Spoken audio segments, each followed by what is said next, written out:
Detroit Pistons will always struggle to add elite free agents, which is why trading for a star is their best probability to get one. Lonzo Ball may not be a star yet, but he has potential and might be available. The New Orleans Pelicans are off to a slow start and Lonzo Ball has not played well in Stan Van Gundy's new offense. Stan Van Gundy has generally taken the ball out of Lonzo's hands in favor of Zion Williamson and Brandon Ingram, the two foundations of their franchise. This is not an acceptable situation for Lonzo Ball, who is a pass-first point guard who needs the ball in his hands to be productive. The Pelicans also lack depth off their bench, so the Pistons might be able to pry Lonzo Ball away without giving too much. Pelicans would love to get Saddiq Bey or maybe even Mason Plumlee from the Pistons, but Bey ain't happening and Plumlee is not enough to get Lonzo Ball. This trade might work for both teams. Pelicans add 2 scorers to their bench depth, as well as a protected first-round pick. Pistons get to take a probability on a potential star point guard who fits with what they already have and could be part of the core if he chooses to stay. Lonzo Ball wants to be the star of a team, that much is clear. What is also clear is that isn't going to happen on the Pelicans. Would he prefer to be the focal point or rebuild? Would the Pelicans even be interested? Lonzo Ball is in the final year of his contract and wants a max deal. The trouble is that he hasn't played well sufficient to earn it, and probably never will in Stan Van Gundy's offense, which does not highlight his passing. New Orleans is just 4-7, but their starters have been outstanding. If they could put some bench depth, they can likely get things turned around and still make the playoffs.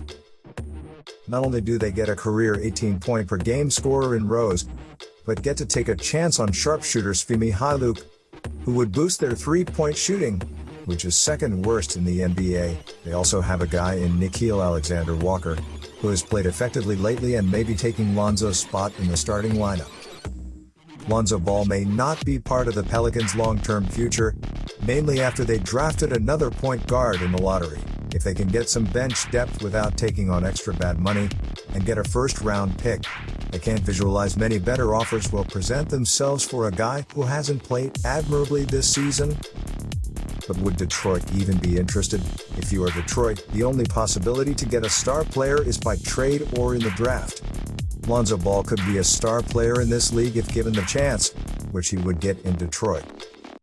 Lonzo has been degraded to a 3-and-D point guard on the Pelicans, which does not take advantage of his first-class passing, which is as good as anyone in the league. The Pistons would have the rest of the season to assess Ball's fit, and with Killian Hayes out with a serious hip injury, he would get a lot of chances to show if he can be the focal point of this team. A core of Lonzo Ball, Saddiq Bey, Isaiah Stewart, and Jeremy Grant is definitely the beginning of something. It would also give the Pistons some security against the Killian Hayes injury, which could threaten his career. Lonzo is in the final year of his deal and could leave, but why would he if Detroit offers more years and money as well as a possibility to be the focal point of a team? Lonzo wants to win, but he also wants to be a star and would get that odds in Detroit. It would be a deliberate risk on the part of the Pistons, but if it worked out they would have another piece of their core and a whole lot of young talent. Meanwhile, the Philadelphia 76ers need more from Ben Simmons.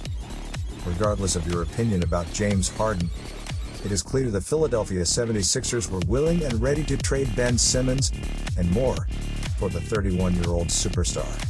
That trade fell through, and now the Sixers are approaching the threatening territory. Simmons is a 24-year-old All-NBA and All-Defense honoree. He has made 2 All-Star appearances, with more in his future. He is locked up on a long-term deal, 5 years guaranteed. And yet, doubts over Simmons' Philadelphia future are emerging to creep into the discussion. The Harden saga was a divergence. Rarely do players of Harden's quality become available, and when they do, it behooves most teams to throw wariness to the wind. The question of should the Sixers trade Simmons has remained beyond the Harden debate. That is not something anyone could have predicted before the season. All year, management has been dedicated to its word. Joel Embiid and Ben Simmons can win. That's true. The Sixers will win plenty of games in the regular season, and when it comes to the postseason, Embiid plus shooters can likely get Philadelphia to the second round. Maybe even the conference finals. Can the Sixers win with Embiid and Simmons at the highest level? The answer to this has been yes, with the stipulation that Embiid and Simmons cannot be the team's 2 best players. The Sixers need a third star, ideally in the Jimmy Butler vein, though that ship has sailed, who can create offense in the half-court next to Embiid. Simmons as the number 2 with Tobias Harris as the number 3 is simply not good enough for Philadelphia to go the stretch. Embiid is putting together a strong case for MVP, but even with the big fella in tip-top shape, the Sixers lack the required playmaking power. The Sixers' offense, at full strength, has been a well-oiled machine this season. But when the offense hold back, control get tense, and defenses are tuned in, the Sixers really only have Tobias Harris, Shake Milton, and Tyrese Maxey to get them out of jams. Either that or hope Embiid can do everything on every possession. It's not ideal. To make matters worse, Simmons is playing the bad basketball of his career. He is averaging 12.3 points, 9.3 rebounds, and 8.0 assists per game. He's shooting a career-worst 50% from the field and attempting a career-low 9.3 field goals. According to Derek Bodner of The Athletics, Simmons is attempting only 3.7 field goals per game on drives, a roughly 40% drop in volume from his rookie season. For some reason, either illustrative or mental, Simmons has been his least aggressive self this season. He's avoiding contact at a more alarming rate than ever, which leads to more lost control and turnovers. NBA defenses tend to learn quickly, and if Simmons is no threat to take his man one-on-one at the rim, there's no need to collapse. That leaves fewer passing lanes to shooters, which invalidate the theoretical benefits of placing Simmons in the middle of 4-out lineups. Brett Brown was often lambasted for not involving Simmons more off the ball and in pick and rolls. Doc Rivers has failed to turn Simmons into a valuable off-ball weapon on the pick and rolls, mostly with Simmons as the ball handler, have been least effective. Simmons has too often been an offensive burden for a max contract lead ball handler who, by reputation, is assumed to be one of the NBA's best initiators. Simmons often draws comparisons to Draymond Green when people are asked to imagine his ideal role. Right now he's a more ball-dominant, less productive version of Draymond. Too often, he muddies up the half-court offense, rather than making it hum. He wants to act like a point guard, but he poses no threat to score outside the paint. And he rarely takes dominance of his size when he gets inside. Green is a lightning-quick decision-maker who thrives on the slightest touches. Simmons doesn't do anything unless he's touching the ball, and more often than ever, his touches are leading nowhere. There's a possibility Simmons is merely adjusting to his new surroundings and will return to form down the stretch. I would not characterize Simmons as degenerating, but he is staging. At 24, it's clear the famed leap is not imminent. Fans and coaches have been screaming for a more aggressive, more shot-happy Simmons from day one. In 4 years, he has never calibrated. Not once. He is very clear who he is at this point. Simmons' trade value was at its soaring last offseason. With the Sixers incompetent to turn Simmons into Harden, a new question arises. If Simmons cannot win with Embiid, then how can the Sixers move off him while still obtaining fair value? Many have pointed to Bradley Beal, but does Washington want to suffer through the Simmons-Westbrook experience? Other options, such as Zach LaVine and CJ McCollum, seem less valuable on paper. But the Sixers are in stasis, and at some point, they'll need to break out.